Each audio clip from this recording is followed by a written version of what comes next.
Hi guys, welcome to my YouTube channel. For those of you who are first time here, my name is Catherine and I talk about so many things in life, different topics that might be affecting you as well, or you might be having similar experiences as well, just for entertainment. So today I'm going to talk about African hair. African hair in Qatar. Well, why I'm talking about African hair in Qatar is not that we have black people in Qatar, but so many people do not understand our hair, not the Qataris, because the Qataris have black Qataris, so they know about our hair. But Qatar, if you watched my videos before, has so many nationalities from different countries all over the world, and mostly from Asia. They just do not understand our hair. And when I say from Asia, I mean people like the Filipinas, Nepalis, Indonesians, those who are not exposed, because most of them, this is their first time out of their country and it's their first time to see an African person or a black person in general. So they just don't understand our hair. When, for example, having a braid, this braid is a bob braid. So my bob braid now reaches here. It's my jaw length, or can I say shoulder length? So if I remove this bob braid, my hair is not very long. It's slightly shorter than the bob. So when I remove this braid, they will think that I have actually cut my hair. This is how bad it is. They don't understand our hair. They'll think I've cut my hair, and most of them will almost be crying. Oh my God, you cut your hair. They really believe in long hair, especially the Asian community. They think, for them, cutting hair is like you've removed life out of them, you've killed them literally. Their hair cannot be styled into so many, unless they hold it in the middle. They cannot have an afro, they cannot have, okay, they can have a bob. The least they can have is a bob or layered hair. But they cannot have things like an afro unless they really curly it and cut it and curly it. But then it will not be a real afro because it will just be shaking because the hair is not so strong. They don't understand our hair. I don't know, because they're not exposed. Okay, there are those who've been exposed. They've met so many kinds of nationalities. So this is the problem. And when I put longer braids, I do not understand. Sometimes I put the braids past my shoulder. I don't understand. One day you see me, just the other day you've seen me with this kind of short bob. Then the next day you see me with long braids and you think my hair has grown so fast. This is how it is. Sometimes I wonder how you cannot understand. Like my hair just grew so long because I'm wearing long braids now. It's crazy. Sometimes I get irritated. I feel like sitting down and trying to explain the different types of hairs that we have. Mine is called afro. Most of the black people have afro hair, and afro hair comes in different types also. We have longer curls, we have smaller curls. That's how they need to understand it. You need to understand it if you don't know about African hair. And we have different ways of taking care of it. When we put it in braids, it's resting. So we don't have to comb it every day because the braids don't have to be combed, and that's our resting time of the hair. Okay, we don't tamper with it. It also gives it new growth because we're not tampering with it. We're not combing it all the time to lose so many, but we wash it. Most people believe that Africans don't wash their hair, and they have a very big problem with that. They just think we don't wash our hair. We do wash our hair, for your information. We do. And even if it's in braids like this, we do wash. Okay? And then another thing is when you cut your hair, they think you're undergoing chemotherapy. You have some kind of cancer or something, so you're undergoing chemotherapy. I These are the ones who are not exposed, my friends. We can cut our hair and we can style it. We can have the same haircut like the male do. We can have side cuts. We can have back cuts, things like that. We can shave off our hair completely, just like you can do yourselves. Even you Asians can. Sometimes they tend to think that they're pretending or it's just lack of exposure. It's one of those. They can also cut their hair completely off their head, because I see them cutting hair for rituals and giving it for making wigs for cancer patients. So I don't understand how they cannot understand that you have cut off your hair sometimes. It's crazy. So I guess the ones who really don't understand our hair really come from an area that is totally not exposed.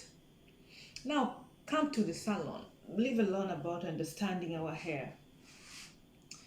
These people in the salons here are damn expensive. So if you're coming to Qatar, the best thing you can do is buy hair extensions, buy your hair products from your own country if you're from Africa, because it's very hard to get hair products from Qatar that are just for our hair. Because the Qatari women, I don't understand. They also have our hair, but it's very hard to get our products.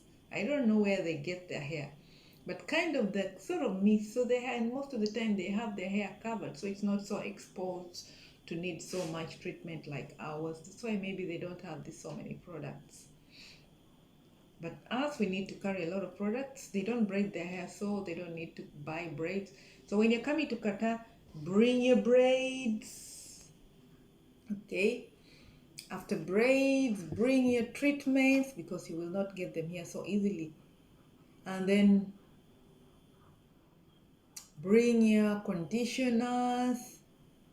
If possible, bring your wig, because the salon here is damn expensive. Somebody's salary, something that I will spend in Kenya for like, let me put it in reals. In Kenya, we'll spend it on 50 reals here. The same thing will cost me 500 Qatar reals. You can imagine what I can do with all that money in Kenya. Then I spend it on hair here. So hair is very expensive. Braiding, if I go to braid something like this in Kenya, this will be approximately 50 Qatar reals. But if I do it here, I will be charged the same thing, 700, not less than 500 Qatar reals for the same thing. Convert it to your currency, you will collapse. So salons are really making money in this country. African salons, that is. The Asian salons are fairly expensive according to them, but if you compare to the African salons, it is far more expensive. So we normally keep our braids longer, but if we remove them and we don't want to keep touching our hair all the time, because even here water is a hell of a place. I mean, of a thing, it cuts our hair. The water here, the weather, harsh. The weather is very harsh, so our hair is really exposed. Not only ours, even the Asian and the white people's hair are really exposed to a lot of detox, or what do you call it, a lot of pollution. Let me just call it pollution. Water is not the right for the hair, but you still have to wash it. I don't know what it has, a lot of salt or what. It cuts the hair. And then we need a lot of intensive treatment for the hair. So that's why we carry wigs, so that we don't have to give our hair a rest. We don't have to keep combing it. You just wear it and that's it. You're done. No need to tamper with it, because the environment is already tampering with it enough. We give it a wig just to give it a rest. And then you can also go to your friend to make your hair. We have people who have opened salons in their houses. Although if you're caught, both of you will be arrested, so I hear. They're cheaper, but it's illegal. So if you're caught, both of you will be in trouble. I understand. I've never been caught so far, but I've tried some of them. They do hair quite well, and they do their businesses in their houses without a license. I hope I'm not reporting them because I will not mention them here, but it's quite good. It saves us who cannot sometimes afford to go to the expensive salons in Qatar. So then, carry your products when you're coming here. Not just for the even makeup. African makeup is also very hard to get. Sometimes you have to make your own concoction if you need your makeup. Mix it up so many colors to get your complexion. Because when they're sending makeups here, they have in their head the Arab complexion, which is the yellow or something like that. And the Asian complexion also, they have it in their head. So it's very hard to get our makeups here unless you go to MAC. Mac Mac has our makeup because it has all nationality makeup. But Mac is damn expensive. So if your work needs you to wear makeup, you can always bring from home before you come here. So for you who don't understand African hair can be done in many styles. We can braid it, we can curl it, we can make it straight if we want, we can add extensions to make it longer. So don't get shocked when you see us one day in short hair, another day in long hair, another day in curls. We have beautiful hair that we can do many things with it. I'll see you in my next channel. Like, subscribe, and share. Ciao! I'm wearing this because I'm covering something. Don't worry, I'm covering my uniform actually. I'm on duty. Ciao!